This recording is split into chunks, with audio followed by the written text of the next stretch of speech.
בין הקשיים שהיו לנו זה היה לזהות כשהמכשיר לא משרת את ענבל ב-100%, אלא משהו מקולקל. יכלנו לדעת את זה או לפי איזה שהם רכשים מהמכשיר, או לפי ההתנהגות שלה, שהיא הייתה שונה מהרגיל. קושי אחר, שבזמנו לא היה מצחיק כל כך כמו שהוא היום, זה שהיינו צריכים להשגיח כל הזמן על ענבל, שלא תהפוך את המכשיר לנשכן. רגע, אני באה לעזור לך.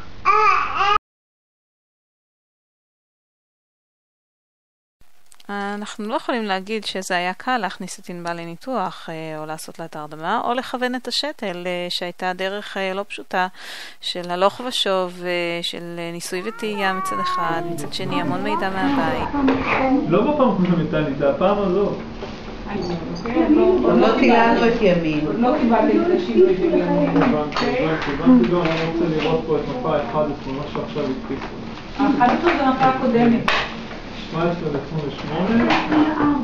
הורידו הבנתי. במקרה של ענבל, 90 dB ומעלה, משני האוזניים, אז האמבטיה היא זמן של שקט מוחלט. הרטיבה לי את כל הרצפה, ולא היה עם מי לדבר. וגם כל האוצר מילים שקשור לאמבטיה, היינו צריכים לחנוך אותו מחוץ לאמבטיה, בעצם בסלון. הנה, קחי סבון. סבון. שימי ביד סבון, ותשימי על תינוקי סבון.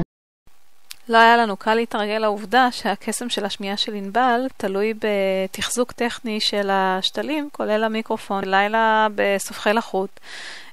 ענבל לא רצתה להוריד את השתל לקראת השינה. תייעצנו עם הקלינאית באימייל והמליצה לנו בכמה רגעים שהיא נרדמת להשאיר אותם עדיין אליה, ואחר כך כשהיא ישנה להוריד אותם.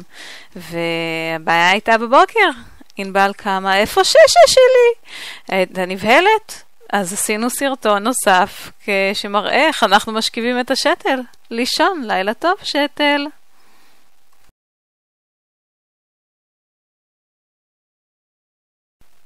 הקלינאות היא תהליך כיפי כשאתה כבר בתוך החדר, אבל להגיע לשם זה סיפור אחר.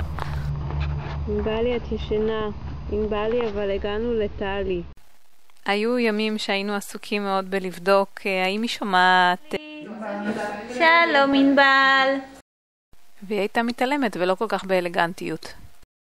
לפעמים הייתי כל כך עסוקה בזה שאני רוצה לגמור להאכיל אותה, שלא הייתי שמה לב שהיא מנסה לדבר איתי על צלילים. טעים.